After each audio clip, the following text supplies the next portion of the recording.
It was an epic battle and a political drama that overshadowed the main event. Certainly not the first time that these two leaders were heading off or sounding off on political issues. And so our big question on Monday Night News tonight: should Joho back off from the constant altercations with the president? Should Joho back off from the constant altercations with the president? SMS your yes or no, followed by a brief comment to the number 22155. No charge on that SMS. You can also send us a tweet at KTN News, at Yvonne Okwara.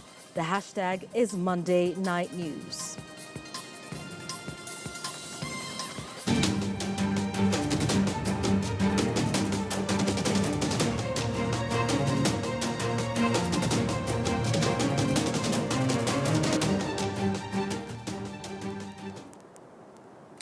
The bitter political rivalry between President Uhuru Kenyatta and Mombasa Governor Ali Hassan Joho was renewed today after Joho was blocked from attending a presidential function at Mutongwe Ferry in Likoni. Our reporter Chris Thairu with those details. Monday morning at the Nyali Bridge, Mombasa County, and traffic is disrupted for hours. Reason? Armed police officers working under strict instructions from their seniors block Mombasa Governor Ali Hassan Joho and 3 legislators from the county from accessing Mombasa town. How can you stop me from going to town? This is my country.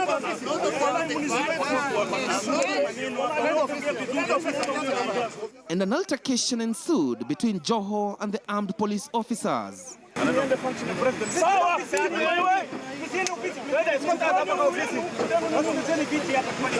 Joho had planned to attend a presidential function at Likoni, where President Uhuru Kenyatta was launching the Mutongwe Ferry in his capacity as the county chief, but that was not to happen. Sio lazima. Mimi nitaenda ofisi yangu, boss. Even though ferry, according to me, is a devolved function and it affects the lives of my people, I ought to have been there. Lakini kama mutaki ni sawa. But hii ni backwardness. Na some of you are just watching you. Kama ule huyu. Wewe, nimekupoint. There's nothing you're going to do to me, my friend. Ya nini kunitishatisha mimi, unanitisha kama nani wewe? Efforts by the governor and the legislators to use motorbikes to move to his office were unsuccessful. Mnanifukuza kama mwizi, nimeibia nani mimi? Si nyinyi hapo mnatishatisha na mabunduki zenu hizo. Mwanaume amezaliwa siku moja, my friend. Mwanaume amezaliwa siku moja na atakufa siku moja tu. Vitisho sio havifanyi kazi.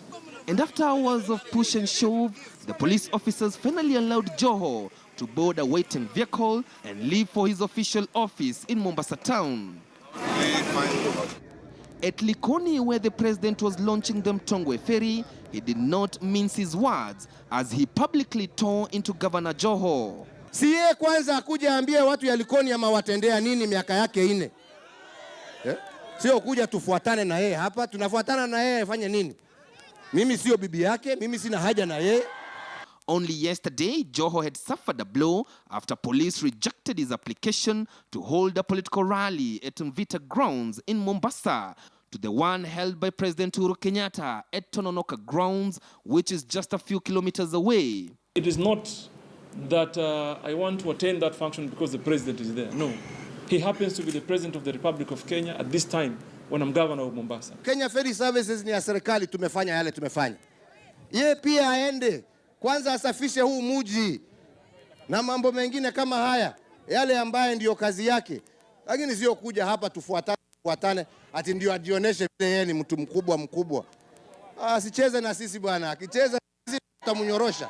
Opposition leaders have condemned the president's recent utterances in Turkana and Mombasa, claiming that those are just signs that the president is desperately seeking his re-election. That President Uhuru should declare his interest in Mombasa and Turkana counties. He must tell us why he is hell-bent to frustrate and sabotage the governors of these 2 counties and why he is sending anonymous people to trail their movements. Does such a person have the temperament to be president of the Republic of Kenya and commander of the Kenya Defense Forces? The last time that the president and Governor Joho shared a podium in Mombasa County was in early January this year, when the president was officially opening the Buxton footbridge. And during the function, there were political fireworks. Tunataka tuone miradi ambayo imefanywa na Jubilee government wakati huu wa mwaka 2016. Mimi najua nikirudisha hichi kipaza sauti nitawashwa kweli kweli hapa na watu wengine. Mbele ya Mwenyezi Mungu safari hii, yule ambaye atadhubutu kutisha mwananchi ati wewe ni hii, wewe ni ile, wewe huwezi kuongea hapa, ujue ile hatua utachukuliwa ni wewe na Mungu yako mtaombana. On several occasions, the security detail of Governor Joho has been withdrawn after bitter exchanges with the Coast Regional Coordinator, Nelson Marwa. Last year, the government shut down 2 container freight stations associated with Joho's family after KRA claimed that they were involved in tax evasion and importation of illegal goods into the country through the Mombasa port. Chris Dairu, KTN News. All right, so let's remind you of our big Q tonight. Should Governor Joho back off from constant altercations with the president? Onesimus Bokuro says Joho is okay, but the president is the one to behave. Nkosinati Butelezi, you say, I think Hassan Joho and Uhuru Kenyatta should cease attacking each other. It's demeaning to both offices they hold. It is a shame. Kay says it's the president who should back off. He should declare his interest in both Mombasa and Turkana counties. Keep your views coming in. The hashtag tonight is Monday Night News. And of course, like we said, that drama threatened to overshadow the relaunch or the recommissioning of that Mtongwe ferry. You'll remember that several years ago, the tragic Mtongwe ferry accident claimed over 250 lives. That was in 1994. Residents of Mombasa today welcomed the return of the ferry services with a mixture of nostalgia and anxiety. President Kenyatta officiated at the colourful ceremony, seen as a deliberate move to reawaken the sleepy Mtongwe town and decongest the main Likoni channel. We will have that story for you in just a moment. Let's go to some politics news now. And Kenyans will have to wait a lot longer before they know who will be the presidential flag bearer for the National Super Alliance. As our reporter Marimi Mwangi now tells us, a recent popularity poll by research firm Infotrack may have complicated matters for NASA, with claims of internal influence in the poll findings. Close to a month since backroom talks began on the National Super Alliance power-sharing formula, it is emerging that the opposition is yet to begin actual deliberations on their presidential candidate to face Jubilee's President Uhuru Kenyatta. We packaged our talks, first things first, because you cannot talk about a presidential candidate for a body that does not exist. So it was important to register the coalition agreement. We are not any late, and we are telling Kenyans, particularly our supporters, to continue praying for us and to hold their horses. Very soon, we are going to unveil this particular pair. Siaya Senator James Orengo and Kiminini MP Chris Wamalwa, who both sit in the 12-member team leading the talks, denied reports of an imminent fallout in NASA, even as they confirmed fears of most opposition supporters that the uncertainty on NASA's August 8th lineup could drag on past next month. And yet there's also a very strong argument that why must you have a candidate too early? And their justification is that NAC did not come up with President Kibaki as a candidate for NAC until October. But what I know is maybe end of this month or early next month, within April, if it's the latest, we should be having a flag bearer for the NASA coalition. Yeah. But sources within the opposition indicate that a recent Infotrack survey that placed Raila Odinga's popularity among NASA supporters at over 68% could be behind the latest standoff in the opposition. The 12-member NASA Management Committee was initially expected to go on a retreat at the end of this week. but reports of an alleged opposition hand in the recently released survey are said to have thrown the talks into a spin, with some committee members reportedly questioning the timing of the release of the findings. Tunajua ambayo wanawalipa kuweka mahesabu hiyo. We will name them. Tutawataja. Wengine ni Jubilee, wengine ni sisi kwa sisi. There are things which are said here and there by a presidential candidate being one of the principles, you know, is fair and square because everybody must sell himself out there, you know, talk about themselves. And in the business of politics. You are telling these people who are releasing these opinion polls to desist.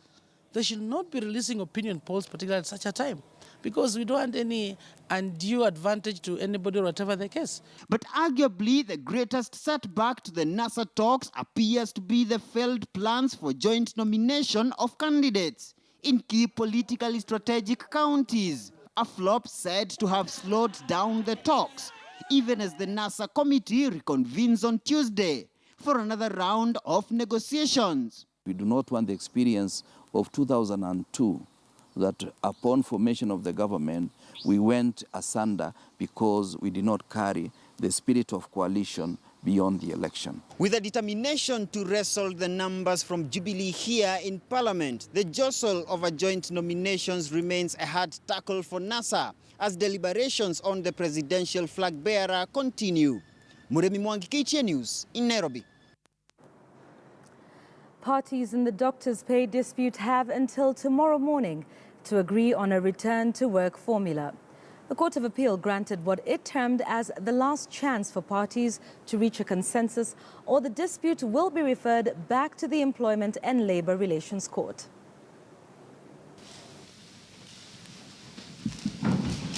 For the fifth time, parties in the doctors' pay dispute were back in court without an agreement after the government on Tuesday last week pulled out of negotiations, withdrew its offer and directed the doctors to go back to work. But doctors who were last week adamant that a recognition agreement and a collective bargaining agreement be signed first before they could agree on a return-to-work formula yielded to the government's demand that the doctors sign the return-to-work formula first. We're negotiating with them. Yes. So there's absolute trust, except that they have not signed our document. The formula was, however, one-sided, crafted by the doctors without the input of other parties in the dispute. So we will need probably to look at it this afternoon and have it filed if it is agreeable, because we do not know what terms they have put in this agreement. The Court of Appeal, which ordinarily does not grant mentions in cases, has allowed 5 mentions over the doctors' dispute, but the court, it appears, is now losing its patience. We are, however, concerned and disappointed at the slow pace with which the matter is proceeding. We appeal to all the parties, including the Ministry of Health, to be guided by the best interest of Kenyans and put aside their differences, their egos. Parties were given a 24-hour ultimatum to reach an agreement. Should the matter not be resolved by tomorrow, parties should note that this court will not mention the matter anymore, but will refer the matter to the Labour Relations Court that is still seized of the substantive issues. In their return-to-work formula, the doctors want, among other things, a recognition agreement signed within 7 days and a revised CBA signed and registered within 14 days of the signing of the return-to-work formula. And that's missed. They also want all court cases against union officials withdrawn, disciplinary cases against striking doctors stopped, and a risk allowance of 20,000 shillings. The doctors' return-to-work formula, however, includes a 30,000 shilling increment in call allowances, which the government withdrew last week. From salaries and allowances, training and promotion procedures to a revised CBA, the pay dispute is now down to the contents of a return-to-work formula as the doctors' strike entered its 99th day. Rita Tinina, KTN News. The 7-week university lecturer strike has finally ended after a deal was struck between union officials of the university's academic staff and the university councils. This follows intensive talks over a strike that had paralyzed learning and research in public universities since the 19th of January. The signed 2013-2017 CBA translates to a 17.5% increase in basic salary and 3.9% increase in house allowances.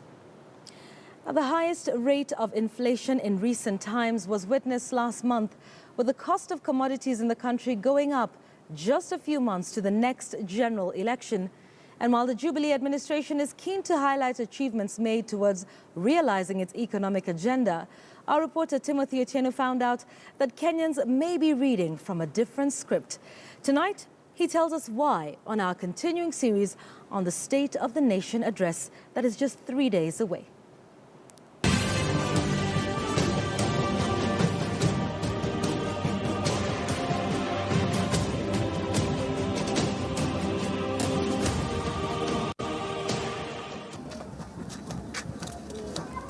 We meet Gladys Mogushe on her way back to her shop after dropping off her 2 children to school after their lunch break. Gladys, a mother of 3, is just one among many here in the country's largest slum who are falling victim to the nation's biting economy. Serikali ndio imeleta shida, sio ilidanganya yenyewe. Hata ikikuuliza hii kati ya election ikiuliza kura, ilituambia wataangalia maslahi ya Wakenya. Sasa hii sioni kama wanatuangalia maslahi yetu. Ametuachilia tukiumia. Just 2 weeks ago, the Kenya National Bureau of Statistics revealed that the country witnessed an inflation rate increase of 9.04% from 6.99% in January, the highest ever in recent times. When inflation occurs in an economy, there are many people who suffer. For example, you are the consumer. Now with 100 shillings, you go to supermarket, you buy less goods. If you're a pensioner and what you're getting is fixed, your lifestyle goes down. If you're a salaried person, you got a fixed amount of money you're earning and the price of things are going up, it means that in actual terms, you're poorer than before. So inflation creates poverty. In 2013, the Jubilee administration swept into power on the promise of ensuring that the price of basic commodities would remain affordable for all Kenyans. Gladys says that promise has largely remained a mirage to this day. For her, the most basic of household commodities, such as the price of maize flour, which has shot up to between 120 to 150 shillings, has forced many here to change the menus on their table. Tulikuwa tunapika saa zingine watoto wajikuja lunch wanapata ugali na sukuma juu ugali ilikuwa chini. Na sasa afadhali tununue kamchera ama chunga ya chapo wakule chapati moja na chai warudi shule. Indeed, that trend has swept across most of this area. Many residents have abandoned the consumption of ugali, instead choosing to dine on much cheaper foodstuffs such as rice or chapati. The brunt of the high cost of living is being felt in such restaurants deep in the heart of Kibra slums, where such a meal of chapati madondo goes for a mere 50 shillings, affordable to most residents here. Mchana hizi kula ugali. Ndio saa nyingine pesa yenye uko nayo hizi tosha ugali kwa sababu ugali unga imepanda. Na vile unga imepanda, tunaona unga ya chapati ndio iko chini na ndio chapati ndio naona inapikwa kwa wingi hapa. Hii ndio chakula yetu ya mchana. Nunua chapati ya 10 na mandondo ya 10 bob au na kumekula mbao na umeshindia siku. It's a change in lifestyle manifesting from the high cost of living that has seen shopkeepers such as Violet Alo witness reduced sales for an economy boasting of a 6.7% GDP growth last year. We must do our part to drive production in Kenya. And that is why my administration has urged Kenyans to buy Kenyan products. She hopes that come Wednesday, the president will not only speak but do something about the economy. Mimi nataka kusikia akisema vitu zishuke sana sana kama hiyo unga. Sasa tumesikia tumeambiwa from kesho inapanda tena. Sasa sijui itafika ngapi. Sasa tulikuwa tunataka at least ashukishe vitu kama hiyo unga sana sana. Hii imepanda sana, hata maziwa imepanda sana. Gladys shares the same sentiments. Armed with 250 shillings in her pocket, she allowed us to accompany her as she went for shopping.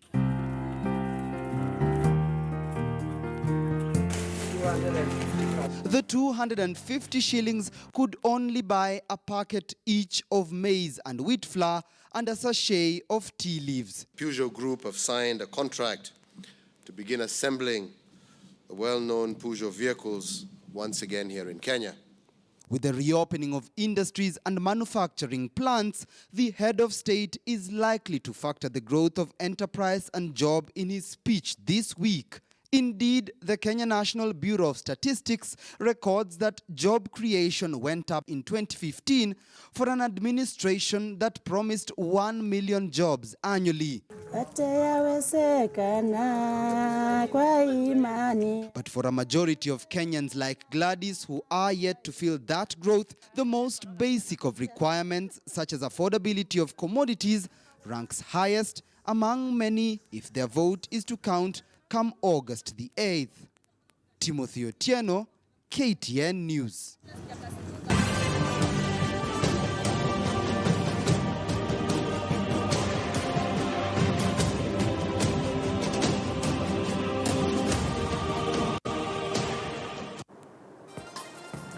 All right, so a reminder of our big question tonight, the altercation between the president and the governor of Mombasa. Should Joho back off from the constant altercations with the president? Barry Lorao says actually it's the president who should accept diversity of opinion. His tolerance level is too low for a leader. Kevin Osido says, to be honest, ferry services is a devolved function, whereas Uhuru is president. Both governments must respect their functions. Sylvester Nzola says Joho is not abusing the president. He's protecting the interests of the people who elected him. What are your views on this altercation between the two leaders? Let us know. The hashtag is Monday Night News. We're taking a quick break now, but when we return, we've got more news for you after that, so don't go too far.